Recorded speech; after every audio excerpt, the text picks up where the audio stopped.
Okay, so today in our mindfulness for emotion series, we're talking about anger. One of those heavy hitting emotions that a lot of us deal with. And may I first start off by saying that anger is not a bad thing. It gets a bad rap, and anger is normal and natural. There's a reason why we all feel it, and it's because it is a normal and natural and good thing for us to feel.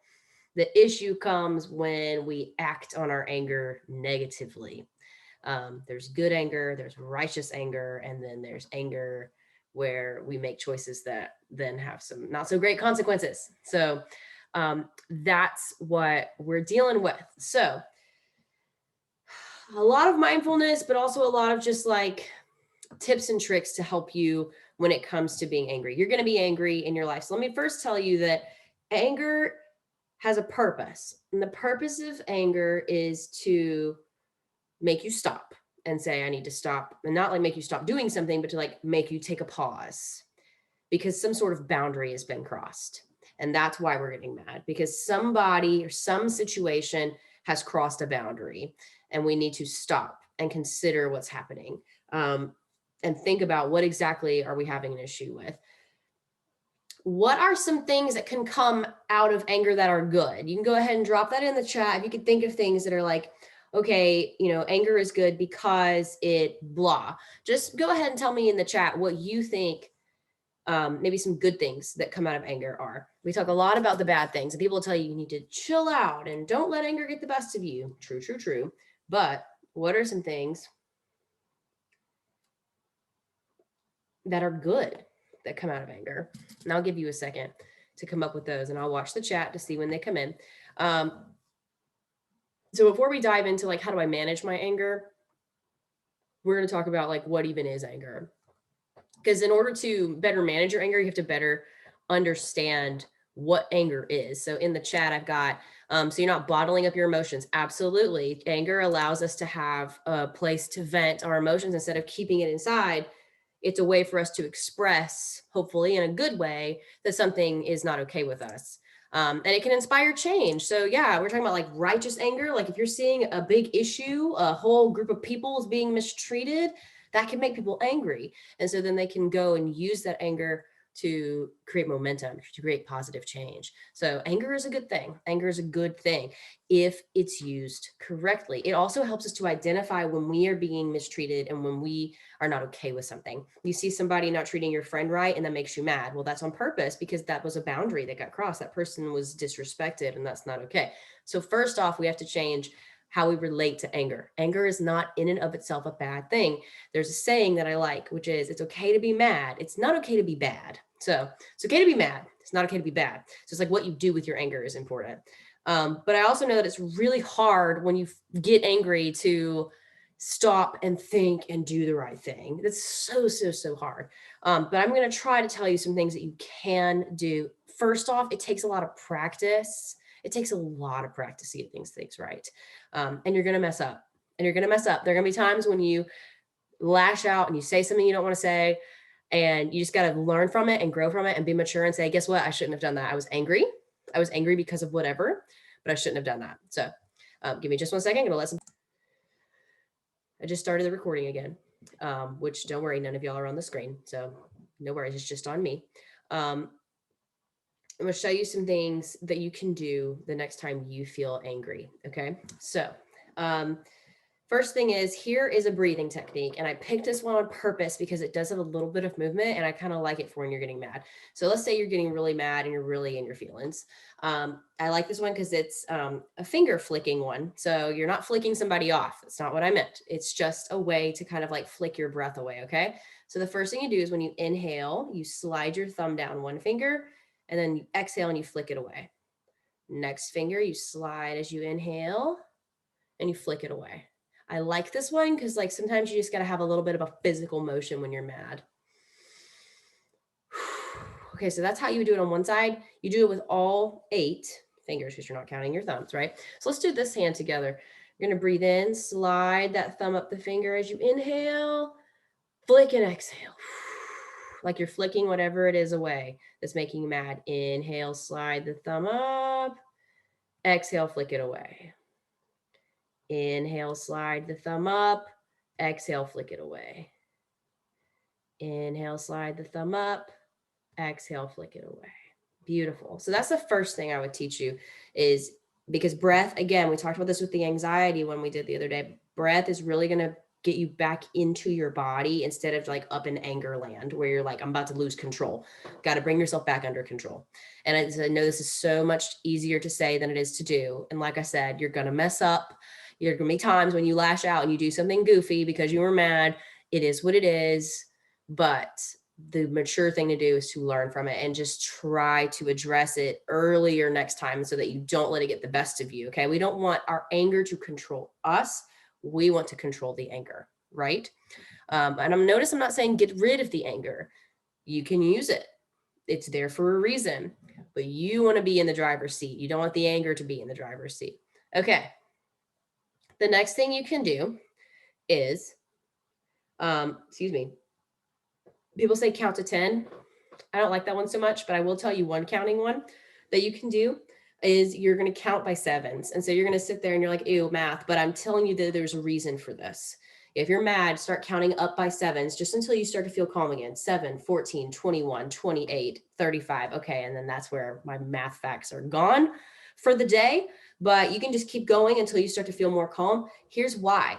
Because when you start to count, this actually works to keep you from crying. Also, if you feel overwhelmed and you're like, I really can't cry right now, start counting up by sevens or nines or eights, whatever. It doesn't matter. Just something where you have to think about it a little bit. Because counting up by 10, or counting up to 10, we don't have to think very hard. What I'm doing when I'm telling you to count up by sevens is I'm moving the attention from one part of your brain, the emotional part of your brain, to the logical part of your brain. I'm basically hacking the brain right now so that when you're feeling overwhelmed and you're in your feelings, I'm moving your focus, attention from that anger part to the math part. And it works when you're about to cry, because if you're about to cry, you're in your feelings and you're in that emotional part of your brain, the limbic system, and then we move it to the cortex. And that's what's going on. So that's why you start to count and it will move it to total opposite sort of side of your brain. And it won't make your anger go away. But again, you're trying to maintain control. You want to be in control. So by moving ourselves over to this other part of our brain, we can return to the anger and feel a little more in our body, right? Instead of overwhelmed and we're about to lose it. Okay. Because how many times have you lost it and it actually ended up well for you? Probably none. It felt good in the moment, didn't it? Getting mad, letting somebody have it. Oh, that feels good. And then it doesn't, because then it catches up to you because there are consequences for that. Am I right? That doesn't mean you don't have to have it out with that person in a mature way, but you got to keep yourself from doing something stupid. And the one way to do that is to breathe. And the other way to do that is to count by sevens or eights or nines. Don't care. 11s, doesn't matter. Whatever works for you, you count and you move that part of your brain to the other, or you move that attention to the other part of your brain. So those are your 2 tips there. Here is another one that you can do. It's silly. Actually, I'll do my 2 silly ones and then we'll be done with the silly ones, okay? You don't have to do this. Just a thought. You might see that and go, heck no, that's not happening. But I'm just telling you, it's a good one. If you want to do another breathing one, it's called the lion's breath. You breathe in, you breathe out. I know it's goofy. I know it's goofy. You're like, I'm never doing that my whole life. Fine. Good. It helps. Just saying. But you do it like this. You breathe in through your nose and you exhale, you open your mouth, you stick your tongue out and you make this like noise, like you're a lion, and picture you're like this majestic lion breathing fire out of your mouth. Like go full on dragon lion. Okay. That's what we're working with. We're going to do it again. Breathing in and out. Like you just ate something really hot and it's like burning your mouth. That's the lion's breath. So that's tip number 3. Number 4, let's say you're like, heck no, that's not happening. This one's not the silly one. I got another silly one in a minute. But this one is like a silent sigh. So you breathe in and just like you sigh, like when you sigh out loud because you're bored or you're over it or you're tired or whatever, you do the same thing, but you don't make a sound. So you're sighing that same like breath, that same kind of like mouth shape, but you don't make a noise.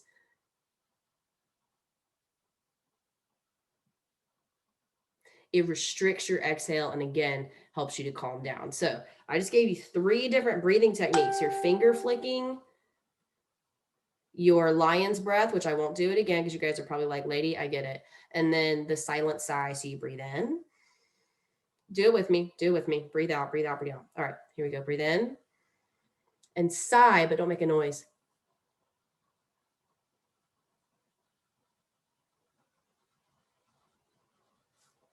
That right there, that will help. Let me show you my one other silly one and then we'll be done with that. Okay, so just bear with me. I get it. This one is called the wood chopper. I've done this one before. What you're gonna do is you take your legs like nice and wide, you put a little bend in your knees, and you breathe in, bringing the hands above the head, grab an imaginary hatchet, and you count to 3 and you go 1, 2, 3, ha! And that works because you're like imagining that you're just like yeeting something. If you don't know what yeeting means, it's like you're taking this hatchet and you're just like hi-ya onto this giant like fallen tree or something. Just imagine that you're really putting a lot of effort into it. The reason we do this is because it's that same impulse you have to punch a wall. Am I right? We got to give that energy someplace to go. This is a way to do it without getting in trouble. Okay. Yes, it's silly, but you don't want to punch a wall or whatever it is you were going to do when you were mad, right? So this is how it goes again. You don't have to do it. You can just watch, do it on your own time. Be like, that is my private time, Ellen. Let me do it by myself. Fine. Legs apart, nice and bent. If you want to do it with me, feel free. Bring those hands up over the head. Grab the handle of this imaginary hatchet. Take a nice inhale. 1, 2, 3. And that's the wood chopper. And it's exactly called wood chopper because you're imagining you're chopping just like you're a lumberjack out in the woods and you're chopping this big log. Okay, those are all my silly ones, right? Let's get back into what anger is itself and how we can change our relationship to it. Because the first thing, like I said, we need to know is that anger is not a bad thing. It's there for a reason, okay? And sometimes we have things to be angry about, am I right? So that's on purpose. We can't deny that part of who we are, but we have to be able to use it constructively and find ways to move it out of our body that doesn't hurt ourselves or anybody else. So that's really the goal here. Now, let me show you the biggest thing that's helped me with anger is to realize what are my triggers, okay? And you're like, oh yeah, triggers, I get it.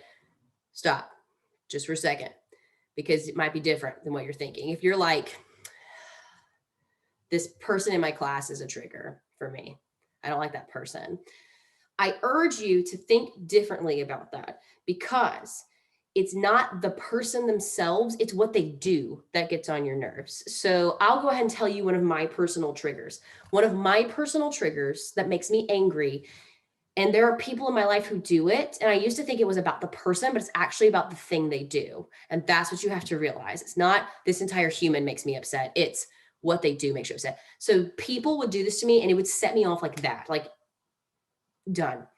And it's being dismissed. That's one of my big triggers. If somebody just like blows me off and is like, nah, all right, your feelings don't matter. Nah, I don't care what you think, but get out of here. I'm done with you.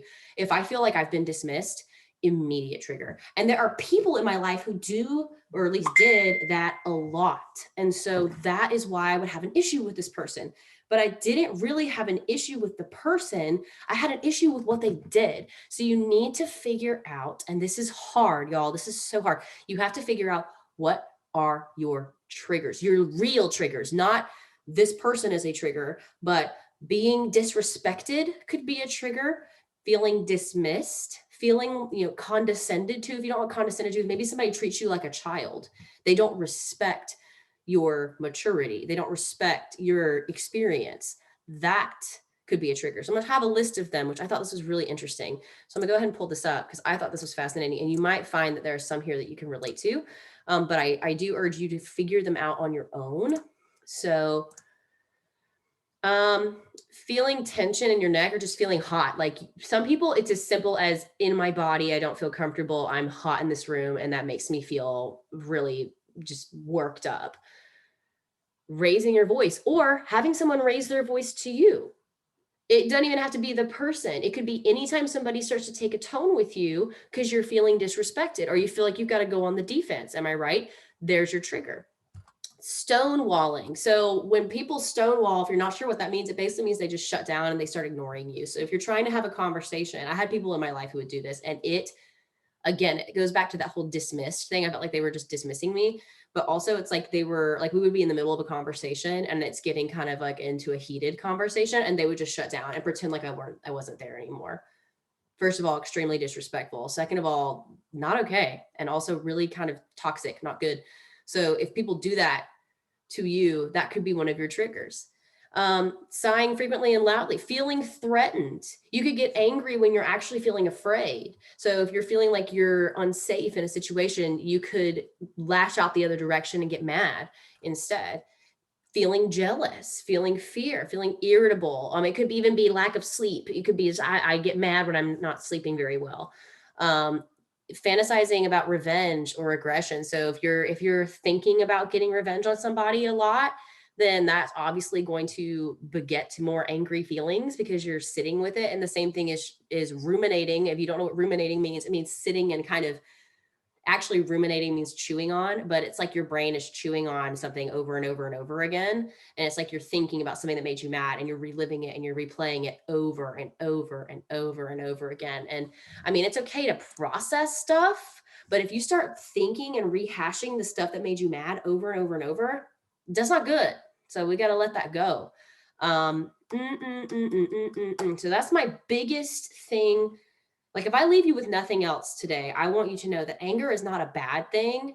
It's okay to be mad. It's not okay to be bad. So you have to just get control of the anger, but it's not a bad thing. We have to change our relationship to anger. The second thing is identify your triggers.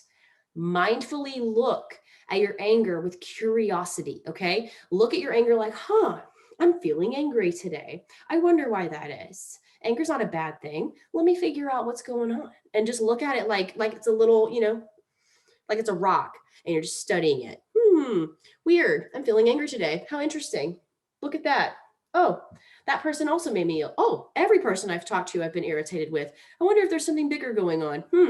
Fascinating. Like you're a scientist and you're trying to figure out, like you're a detective and you're trying to figure out a case and solve it. A detective doesn't need to get emotionally involved in the case. They have to take a scientific step back to look at all the evidence. That's what you're doing with mindfulness and anger, is you're looking at your anger with curiosity. Okay. So important. So those are my two things. Anger is not bad. Find your triggers and don't say, that teacher is my trigger. Okay, but what is that teacher doing that's your trigger? Believe me, I had teachers like that where I walked into their class and immediately defense is up. I'm ready to go. I'm like, nope, I hate this class. That's not happening. But let me tell you, because I would tell you, oh, this teacher, can't stand her. Hate her. Can't be even near her. Don't even look at me. Okay. But let me tell you what she did. I was really good at her class, but she treated me like I was stupid. So it wasn't her, it was the condescension, the dismissing, the lack of being known. She presumed she knew me and she thought she knew my intelligence, and she didn't, because she didn't know me. She didn't care to know me. And that made me very angry, felt very disrespectful. So figure out your triggers. It will help unlock like so much, like, oh, that's why I got mad at this person for no reason. There was a reason, because they triggered me. If this thing that makes me angry since I was a baby, they did that exact thing. That's why I got mad. So you have to understand, where that comes in. Also, anxiety, nervousness, tension, it's not totally separate from anger. A lot of times when we're feeling really stressed and afraid, it comes out as anger. It gets filtered through. Sometimes when we're feeling really sad about something, that comes out as anger. Inside, we're sad. We've lost something that mattered to us.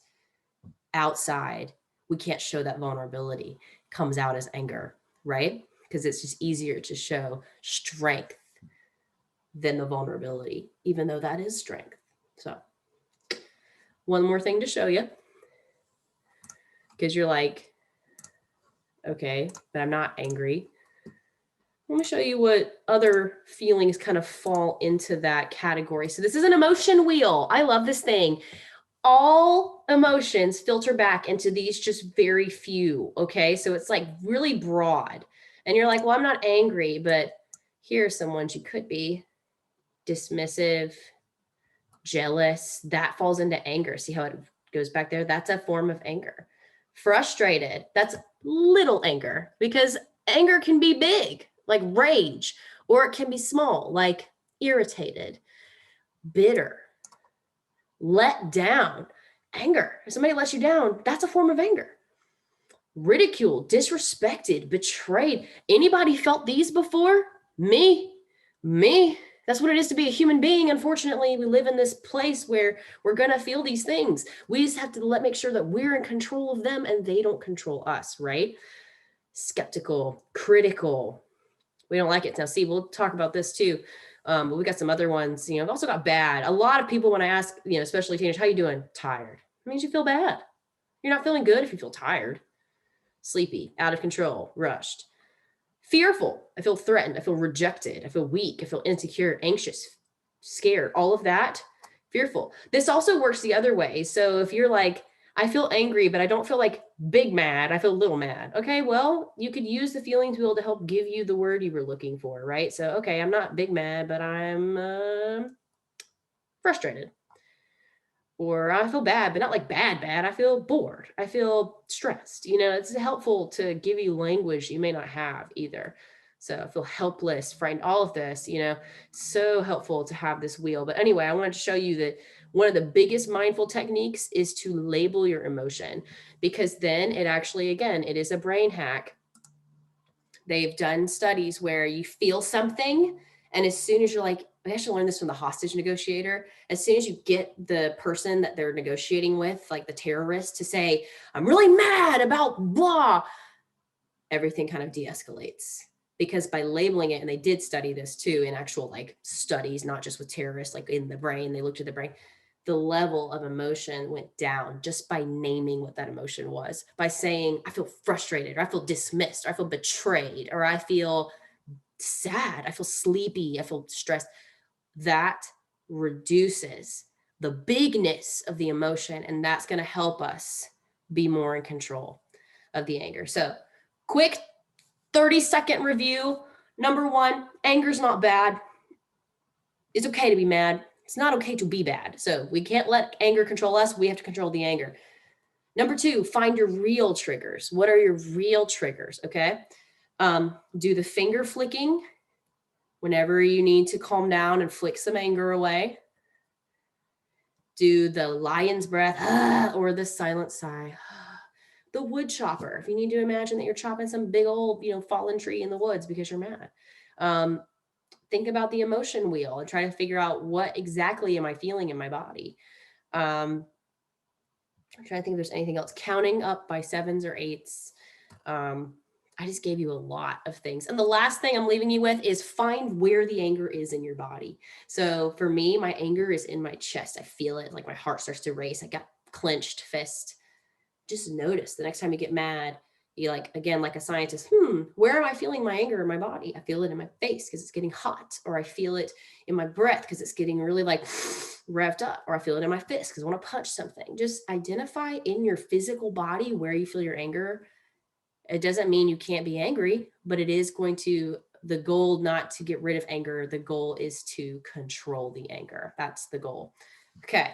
Any other final thoughts? If you have a favorite technique that you liked, you can put it in the chat and let me know, I really liked this one, or can we do this one again someday? Or I ain't never doing that lion's breath because that is weird, or whatever. I don't care. Put it in there. I would love to know.